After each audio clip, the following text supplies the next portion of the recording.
Spatial criticism and geocriticism are both literary theories that focus on the relationship between literature and space. While they share some similarities, they also have distinct approaches and emphases. Spatial criticism. Definition. Spatial criticism examines how space is represented, constructed, and utilized in literary texts. It explores how spatial elements such as setting, geography, and architecture contribute to the meaning and interpretation of a work. Key concepts. Spatial theorists may analyze how the physical environment shapes characters and plot, how space reflects social or cultural dynamics, and how spatial metaphors are used to convey abstract ideas. Examples. Analyzing the significance of settings like cities, landscapes, or buildings in literature, examining spatial motifs such as journeys, boundaries, or the spatial organization of a narrative. Geocriticism. Definition. Geocriticism expands the focus of spatial criticism to consider the relationship between literature and the Earth's surface as a whole. It explores how literature engages with geographical spaces, landscapes, and the environment. Key concepts. Geocritics may examine literary representations of specific regions, ecosystems, or natural phenomena, as well as the environmental attitudes and perspectives conveyed in literary works. Examples. Analyzing how authors depict specific geographical locations, how literature engages with environmental issues such as climate change or conservation, and how narratives reflect human interactions with the natural world. While both spatial criticism and geocriticism share an interest in the spatial dimensions of literature, geocriticism tends to have a broader focus on geographical and environmental concerns, while spatial criticism may encompass a wider range of spatial elements within literary texts. Both approaches offer valuable perspectives for understanding the ways in which space and place are represented and interpreted in literature. Let's delve deeper into the differences between spatial criticism and geocriticism. Scope and focus. Spatial criticism primarily focuses on the representation and utilization of space within literary texts. It examines how spatial elements such as setting, architecture, and geography contribute to the meaning and interpretation of a work. Geocriticism has a broader focus on the relationship between literature and the Earth's surface as a whole. It explores how literature engages with geographical spaces, landscapes, and the environment, considering issues beyond just human-built environments. Emphasis on environment. Spatial criticism may focus more on human-made or constructed spaces such as cities, buildings, and interiors. It may also consider abstract or metaphorical spatial elements. Geocriticism emphasizes natural environments, ecosystems, and landscapes. It examines how literature represents and interacts with the Earth's physical features, including mountains, rivers, forests, and oceans. Interdisciplinary approach. Spatial criticism often draws from literary theory, cultural studies, and architecture to analyze spatial elements in literature. Geocriticism integrates insights from geography, environmental studies, ecology, and other disciplines to explore the relationship between literature and the natural world. Environmental perspective. Spatial criticism, while it may touch upon environmental themes, it does not necessarily prioritize environmental concerns in its analysis. Geocriticism places a strong emphasis on environmental issues, such as climate change, ecological degradation, and human-environment interactions. It often seeks to highlight literature's role in shaping environmental awareness and attitudes. Geographical scale. Spatial criticism may focus on micro-scale spatial elements within a text or specific cultural contexts. Geocriticism considers broader geographical scales, including regional, national, and global perspectives. It examines how literature reflects and responds to different geographical contexts and landscapes. Overall, while spatial criticism and geocriticism both examine the relationship between literature and space, geocriticism offers a more expansive perspective that encompasses environmental concerns and natural landscapes alongside human-made spaces. Let's consider an example of how spatial criticism and geocriticism might be applied to a literary text, such as To Kill a Mockingbird by Harper Lee. Spatial criticism analysis might focus on the spatial elements within the text, such as the town of Maycomb itself. The town's layout, architecture, and various neighborhoods could be examined for their symbolic significance. Spatial critics might explore how certain spaces, like the Finch household, the courthouse, or Boo Radley's house, contribute to the development of characters and themes. They could analyze how the spatial organization of the narrative, including the movement of characters through different spaces, reflects broader social dynamics and power structures in Maycomb. Geocriticism. Geocritics might broaden the analysis to consider the natural environment surrounding Maycomb, including the Alabama landscape and climate. They could explore how the natural world is depicted in the novel, such as the descriptions of the countryside, the flora and fauna, and the effects of weather on characters' lives. Geocritics might also examine the environmental attitudes expressed in the text, particularly regarding issues like racial injustice and the destruction of nature. Additionally, they might consider how the geographical context of the American South influences the themes and motifs of the novel, such as the legacy of slavery and the struggle for civil rights. By applying spatial criticism and geocriticism to To Kill a Mockingbird, scholars can gain a deeper understanding of how space, both human-made and natural, shapes the narrative, characters, and themes of the novel, and how literature engages with broader social and environmental contexts. Spatial criticism and geocriticism offer unique features and perspectives within literary analysis. Spatial criticism. Focus on constructed spaces. Spatial criticism emphasizes the analysis of human-made or constructed spaces within literary texts, such as cities, buildings, and interiors. It examines how these spaces are represented, utilized, and imbued with meaning.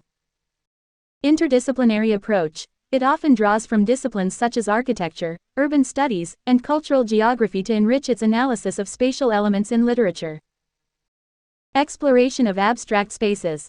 Spatial criticism may also explore abstract or metaphorical spaces within texts, such as psychological or symbolic spaces, revealing deeper layers of meaning and interpretation.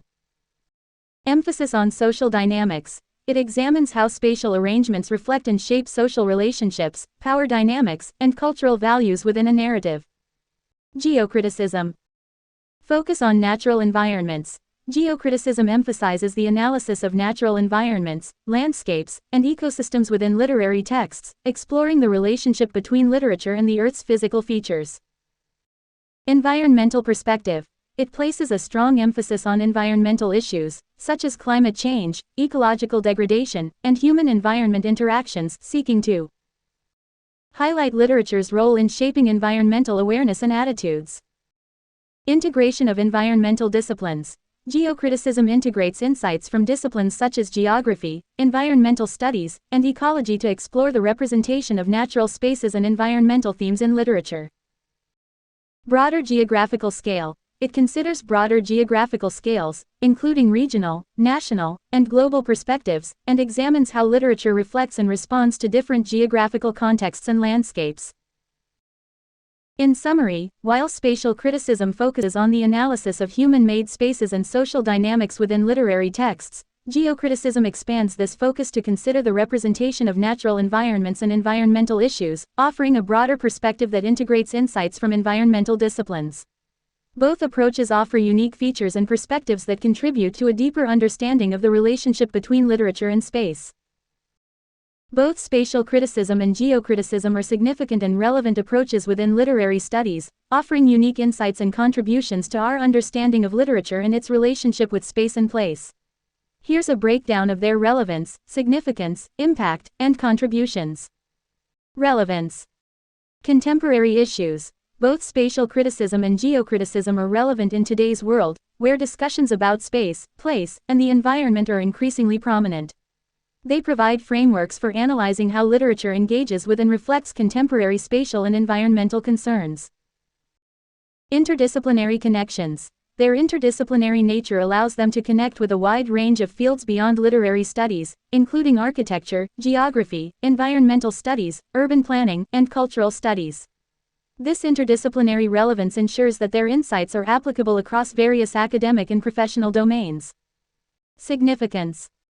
Understanding representation. Spatial criticism helps us understand how spaces are represented and constructed within literary texts, shedding light on the ways in which authors use spatial elements to convey meaning, atmosphere, and themes.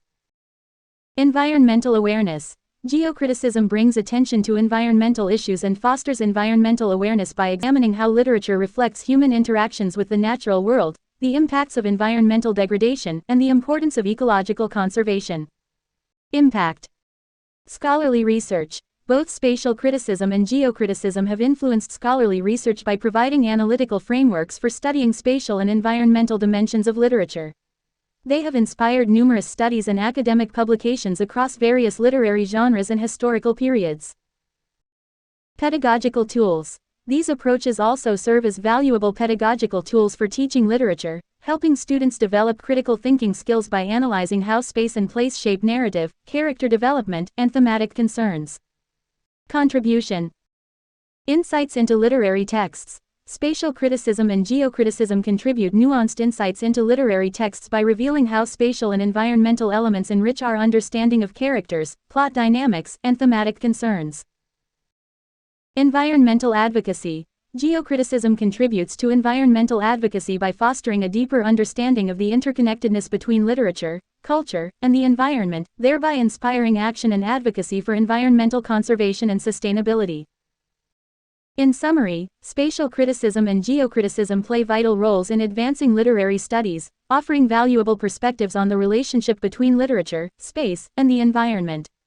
Their relevance, significance, impact, and contributions extend beyond academia, influencing our understanding of literature and its broader cultural and environmental implications. The need for spatial criticism and geocriticism arises from several factors. Understanding spatial dynamics. Literature often contains rich depictions of space and place, which play crucial roles in shaping narrative, character development, and thematic concerns. Spatial criticism helps readers and scholars understand the significance of these spatial dynamics within literary texts. Environmental awareness. Geocriticism highlights the importance of literature in raising awareness about environmental issues. As literature reflects and responds to the natural world, geocritics argue that studying these representations can deepen our understanding of environmental concerns and foster greater environmental consciousness. Interdisciplinary insights. Both spatial criticism and geocriticism offer interdisciplinary perspectives that bridge literature with fields such as geography, architecture, environmental studies, and cultural studies. This interdisciplinary approach enriches our understanding of literature by drawing on diverse methodologies and insights from multiple disciplines. Social and cultural context. Spaces within literature often reflect broader social, cultural, and historical contexts. Spatial criticism allows scholars to analyze how spatial elements convey social hierarchies, power dynamics, and cultural values within literary texts, providing valuable insights into the societies depicted in literature. Pedagogical value. Spatial criticism and geocriticism serve as valuable pedagogical tools for teaching literature, as they encourage students to critically engage with spatial and environmental dimensions of texts. By analyzing how space and place shape narrative structures and thematic concerns, students develop essential analytical skills and deepen their appreciation for literature.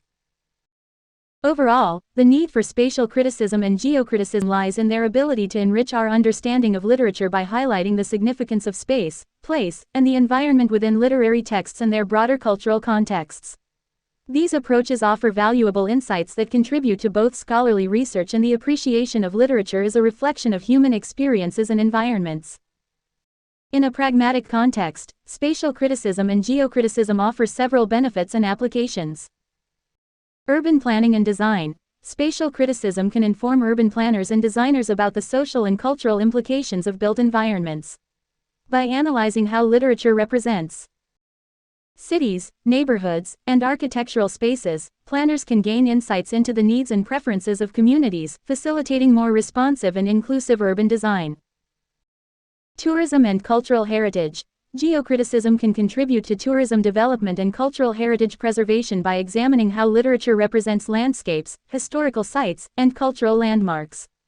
By understanding the ways in which literature shapes perceptions of place, tourism professionals can develop more authentic and sustainable tourism experiences that respect local cultures and environments. Environmental advocacy. Geocriticism plays a role in environmental advocacy by raising awareness about environmental issues through literature. By studying literary representations of nature, ecosystems, and environmental challenges, advocates can engage broader audiences in conversations about conservation, climate change, and sustainability, inspiring action and policy change. Community development. Spatial criticism can inform community development initiatives by analyzing how literature reflects social dynamics and community identities. By understanding how spaces within literature contribute to a sense of belonging and cultural heritage, community leaders can promote initiatives that strengthen community cohesion and empower marginalized groups. Education and curriculum development. Both spatial criticism and geocriticism offer valuable tools for educators to engage students in critical thinking and interdisciplinary learning. By integrating spatial analysis into literature curricula, educators can help students develop analytical skills, cultural competence, and environmental awareness that are essential for navigating an increasingly interconnected world. In summary, spatial criticism and geocriticism have practical applications in various fields, including urban planning, tourism, environmental advocacy, community development, and education. By applying these approaches in pragmatic contexts, stakeholders can make informed decisions, foster sustainable development, and promote cultural understanding and environmental stewardship.